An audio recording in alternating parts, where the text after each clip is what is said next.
Papangalanan ko na, pangalan nito. Ang pangalan ng Mastermind, demonyo. Yun ang pangalan na talagang demonyo itong taong to. At ipakukulong natin yan. Pasensya na, to follow procedure kasi demonyo yan. Kasundan natin ang procedure ngayon, kay natin, nagkamatifal to, doon ko lang pwede sabihin. Pero definitely, maski yung tunay na pangalan sa birth certificate, alam ko, may delay nito demonyo.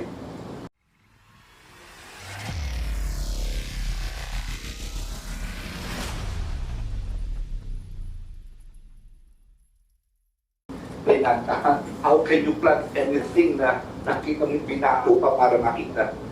These are overwhelming evidence by themselves.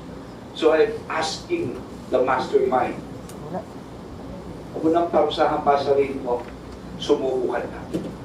At sa iba pang nakakaalam nito, is a devil, demonyo yan. Baka kung anong gawin sa inyo. Tulungan nyo ng gobyerno, sumuko na rin kayo. And we will protect you. Thank you.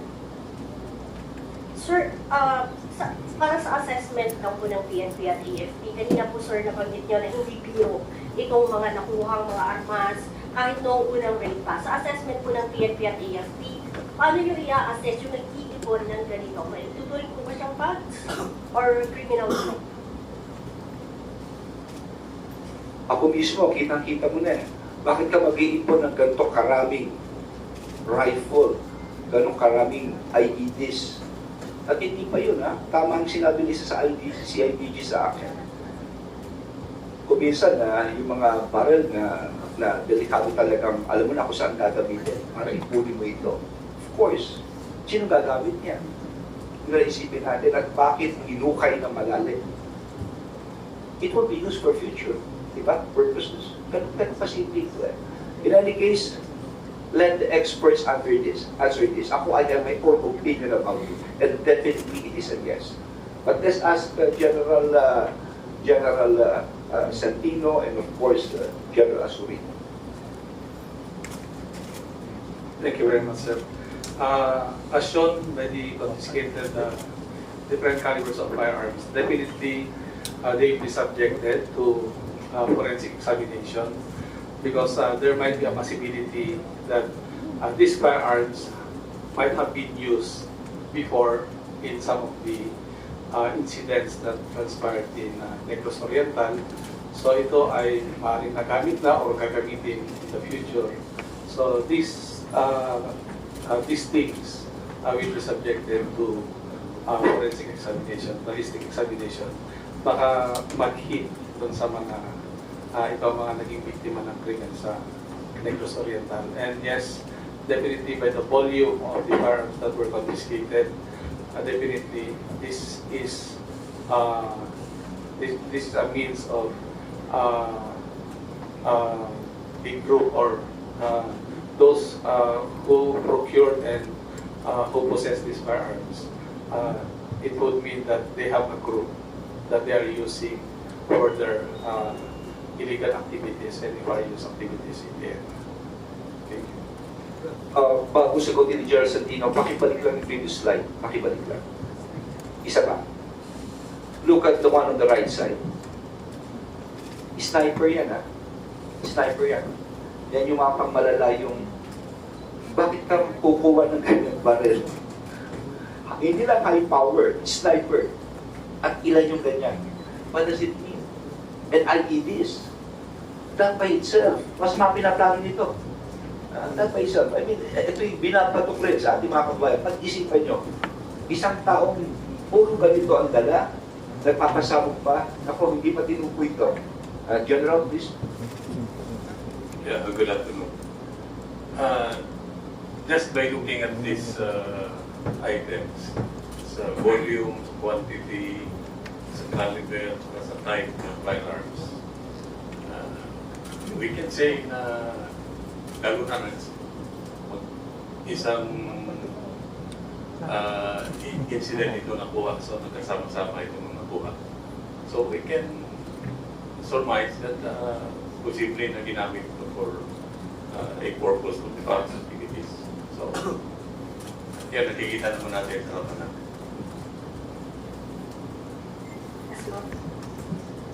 Sir, IED alam natin kung sino ang mga gumagamit. Mga terorista ng People's Army, terorista sa Mindanao. Possible ba na meron silang connivance dito sa mga nakuhang IED, sir?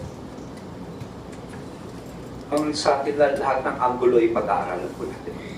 What is important, nakita niyo yung mga klaseng armas, nakita niyo yung mga klaseng IED na ginagamit ng mga terorista. Dapat ito'y talagang pag-aralan ng gusto kung anong may linkage man o kung ano po ito. Lahat ng anggulo dapat talagang pag-aralan. Thank you, Ms. Lea. May we hear from Mr. Alfred Jallison of People's Journal, followed by Mr. Rafi Imam, GMA 7.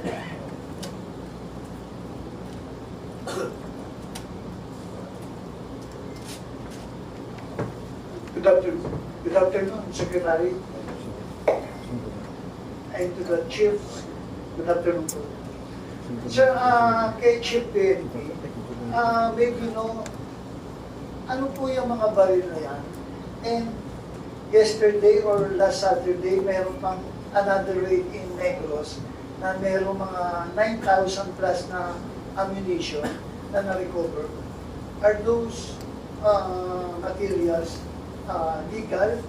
Nabili ba ng mga grupo kung saan-saan man? May papel sila, sir.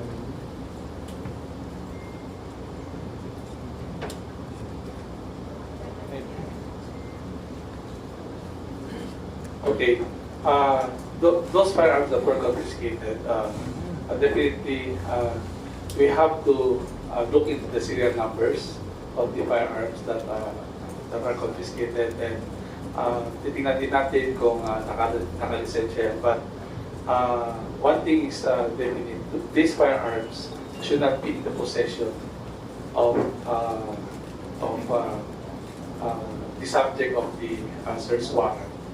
And at the same time, kung saan man po nila nabili ito, definitely, kung ito'y mga licensed gun dealers, they also have to explain bakit po nila nabentahan yung subject natin ng search warrants.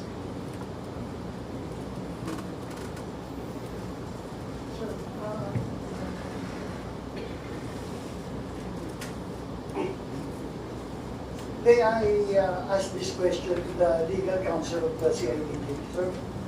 Sir, si Secretary Abalos and Secretary Remulla have long been telling us na the DILG, PNP, and the DOJ will be partnering in filing criminal charges against suspects to ensure conviction and certainty of punishment for the accused. Pero last week, one of the charges filed against suspended Congressman Tevez, was jumped by the DOJ kasi wala raw po supposed to be, dapat hindi kasama si Tevez sa complaint. And what happened, hindi pa kayo nag-usap ng DOJ. And what will happen again this time na wala rin si Tevez dun sa rape yesterday or Saturday, will you include him in the complaint again, even he's not in the area, sir? Good afternoon, sirs, to our Secretary, DILG, sir, and Chief PNP and the Chief of Staff. Ang nangyari po doon sa Pabrillo, at that time, the firearms and the explosives were taken in Pabrillo's possession. And likewise, doon sa kay Hana Oray, that is the firearms, the two pistols were taken or were registered under the name of her husband. However, the licenses of those two firearms were revoked. The difference here, doon po sa dalawa, yung pong dalawa, na-dismiss yung kay Congressman Tevez because yung actual possession na kay Pabrillo. Ganon din po kay Hana May Oray. Dito po, halos lahat po na that were discovered and searched and seized were within the compound of HDJ Tulong. So that walang actual possession walang tao na may actual possession of these firearms and explosives. Except dito sa tatlong arrested natin na merong nakitang possession sa kanila na limang firearms.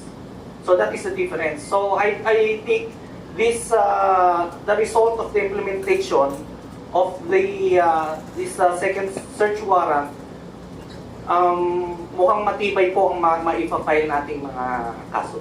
In fact, nakapag-file na po tayo ngayon na inquested na po yung tatlong suspects natin. And including in that complaint is Pride Henry Teves.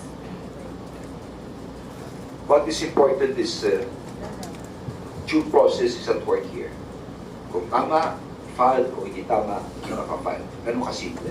In any case, I think Yusek Clavano would like to add to something. Hi, good afternoon po ulit, no? With regards to that case that was dismissed as against Congressman Arnie Teves, ang nangyayari po doon, kagaya po ng sinabi ni Sir Valmonte, there was one gun, no? And hindi naman po pwede na dalawang may-ari ng baril. So we had to determine kung sino talaga may actual possession nung baril. Kasi yung dahilan kung bakit natin sinama si Congressman Arnie was there was a discrepancy or there was a need to determine kung may actual possession or may constructed possession. So as a matter of prudence, sinama na namin yung dalawa. Pero just to correct yung misconception na dismiss po yung kaso, dinismiss po siya partially as regards to Congressman Teves, but the case went on. Kumbaga, meron pa rin nakasuhan doon sa kaso na yon. So, to say that it was dismissed is a misnomer dahil po, tuloy po yung kaso eh. So, it was only as to Congressman Teves, but the case went on. So, ang tama sigurong term doon ay na-resolve po yung case. On your point po na hindi po kami nag-coordinate, I would just like to mention na we are in very close coordination with the PNP as well as the NBI po.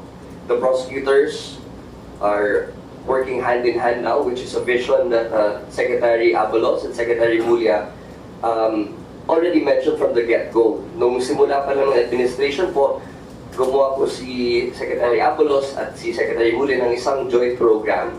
Linaunch nila po yan. So now, the law enforcement agencies as well as the prosecutors will work hand in hand in the ground when they do their case build-up.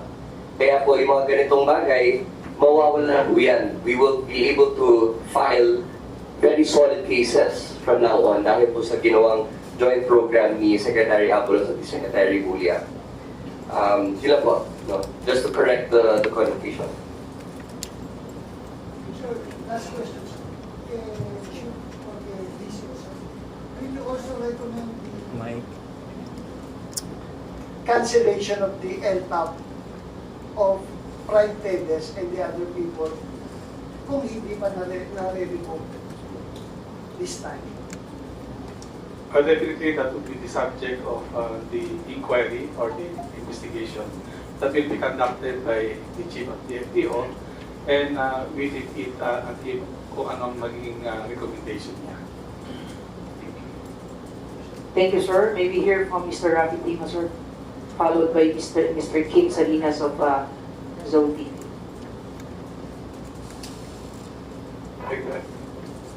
Ako lang po yung paghahanap kay Congressman Teves na po tayo dito. Meron na po bang involvement dito yung Interpol?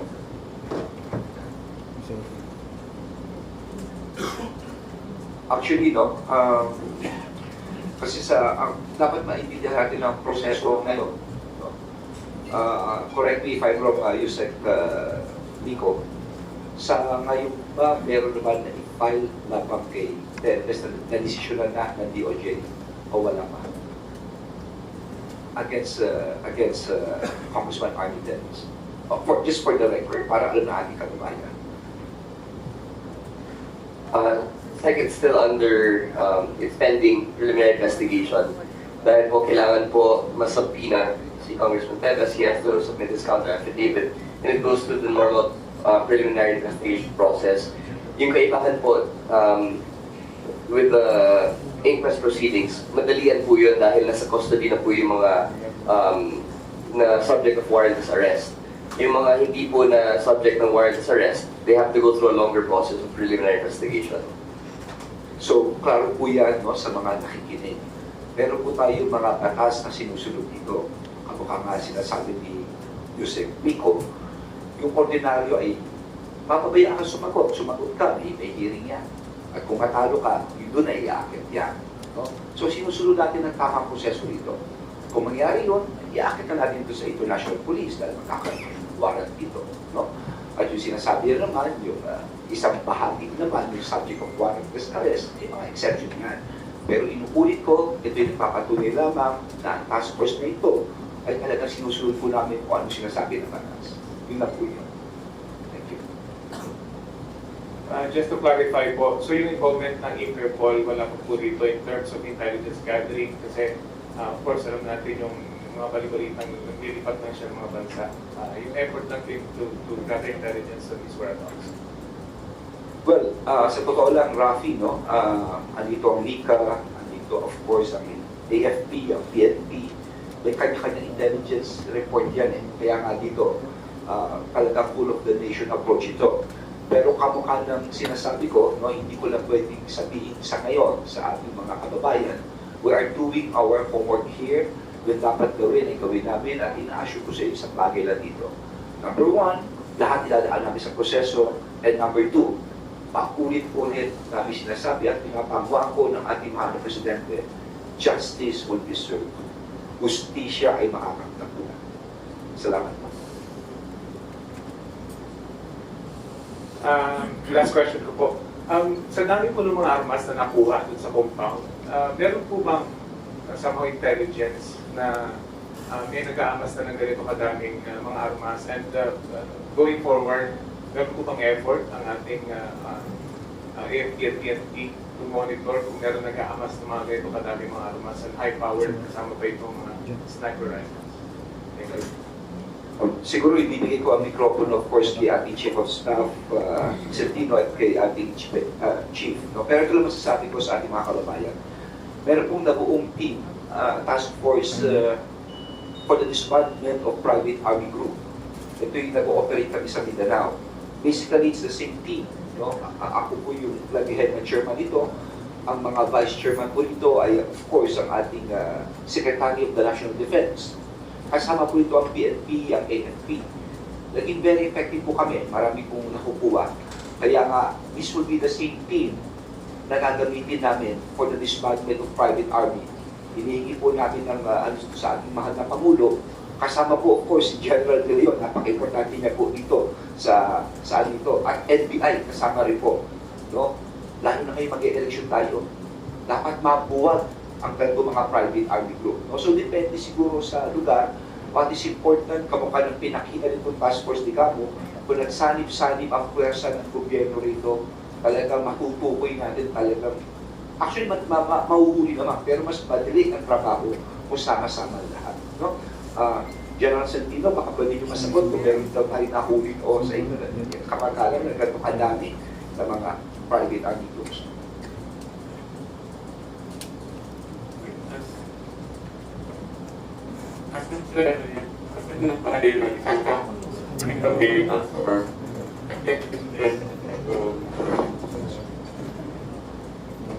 We have a task force created specifically to address the private armed groups, to the disbandment of these private armed groups. And regularly we meet, we submit reports to the task force. And ayun, napag-uusapan naman na of course, ang nagiging focus initially was in some or certain areas in Mindanao. But kasama rin naman din ang effort natin in other areas at may mga reports naman tayong nakukuha, maybe not as accurate as what we have right now na nakikita natin dito talaga ganun kadami. General, so ito na lang po, sir. Thank you, sir. The PNP right now is intensifying ang ating operation against loose firearms. So, with the designation of our new CSG director, si Brigadier General Benji Silo, that's one of our marching order to him na paigtingin natin ang ating kampanya laban sa loose firearms to include yung mga unregistered na mga or expired na mga license firearms. They are considered loose firearms. So, ang panawagan natin sa mga kababayan natin to help the PNP and the AFP report kung meron silang nalalaman about mga grupo or mga iba't ibang tao na nagkakamas ng mga iba't ibang tao na ng paril. Just like the search warrant that was implemented by the CIDG dito sa Manila, wherein a foreigner was also the subject of a search warrant na almost 80 or more than 80 firearms were recovered. So ito is we also depend not only sa aming intel effort but sa mga reports na ipinoprovide sa atin ng ating mga kababayan so that as early as now we can confiscate itong mga loose firearms na nagkakalat dito sa atin. So thank you very much and good afternoon. May we hear from Ms. Kim Salinas of A to Z? Hi sir, good afternoon. Sir, pa-clarify lang ako ulit sir. Ang pwede na ba natin sir pangalanan directly coming from you sir, yung mastermind dito sa DEGAMO cases natin sir? Papangalanan ko na, pangalan nito. Ang pangalan ng mastermind, demonyo. Yun ang pangalan na talagang demonyo itong taong to. At ipakukulo natin yan. Pasensya na, follow procedure na si demonyo yan. Kasunod natin ang procedure ngayon, kay natin, nagkama-i-file to, doon ko lang pwede sabihin. Pero definitely, maski yung tunay na pangalan sa birth certificate, alam ko, bidalhin ito demonyo. Okay? Okay sir, pero sir yung last week sir, sinabi niyo meron pa kayong 5 to 6 na suspect na hinahanap. Kayo ba sir, kumusta itong paghahanap at ilan yung kabuuang suspect na hawak po ngayon ng DOJ and DILG sir? Tuloy-tuloy po ang ating investigasyon habang tumatagal, mas lalo lumalalim at mas lalo. Sabihin na natin, no? Ang importante ho kasi, hindi lamang yung testimony. Sa mga ating mga kababayan, hindi lamang yung magtuturo ka, magtuturo siya, magtuturo. Importante, pagturo mo, may ibang ebidensya. So, hindi lamang yung testimony. So, yun ang nangyayari ngayon. Hindi lamang yung pagtuturo, pagkasabi na iba, pero other evidence na nakikita. Yung po ang tawag po ng forensic evidence. No? So habang tumatagal, mas lalo dumadaan. Yun lang po masasabi namin. Thank you po.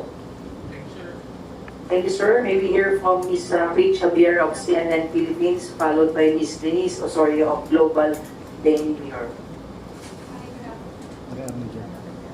Hi, good afternoon. My question is for Spokes Clavano. Going back lang yung nasabi ni SOJ kanina na si Congressman Armin Teves is being considered one of the masterminds. Maybe clarify why is the congressman being considered at this point? Thank you, sir. Well, from the very get-go, sinabi pa ni PBBM, no, na this is purely political. So, amongst all the motives na siguro kinonsider ng Special Task Force, isa yon sa mga kinonsider na this is purely political. And when you say it's purely political, yung political rival po, no, ni Governor DEGAMO, a known political rival, is the Teves family. Kaya po, sinabi po ni Secretary kanina na he is one of those that we are considering dahil po dun sa angle na yun. Of course, that's not to say na hindi kami tumingin dun sa ibang possible motives or angles, no? May mga linalabas po yung kabilang kampo na possible na may love angle, possible na may NPA angle. Tinignan po namin yun, all of that, no? Pero it's hard to go to a lead or to follow through with something na wala namang ebidensya. Like we always say sa DOJ, we will only go where the evidence takes us. And this is where we're going.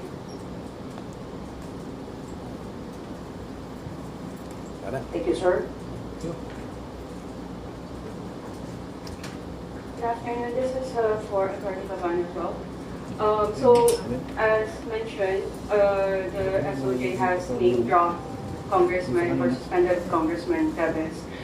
Are we allowed to know what exactly his basis is to actually name drop him as one of the masterminds? Same answer siguro, ma'am, no? That one of the basis for him mentioning that was he is one of those that we consider under that political angle. Sir, clarify ko lang po. What I mean to say is, do we have a particular angle that a particular reason behind that angle that we could look into? I don't want to put the cart before the horse, ma'am. This is an ongoing investigation, and to preserve the integrity of the investigation, we have to keep some of the things confidential. And rest assured, no, when the time is right, when the case is right, then we may divulge the identities of the alleged masterminds and principals by inducement. As of right now, the only thing that we can say are the people who have been identified to have participated directly in the killing of Governor DEGAMO are already in custody, have already been charged with the cases I mentioned earlier. And that's as far as I can go. Thank you. Sir, I'd just like to follow up. We keep saying masterminds. So are we looking at more than one mastermind? Well, of course, the investigation is still ongoing, no? So we are still considering several people, no, in the investigation. The participation or the degree of participation have yet to really be identified. Again, because of the ongoing nature of the investigation, we have to keep all these bases for my statements confidential first.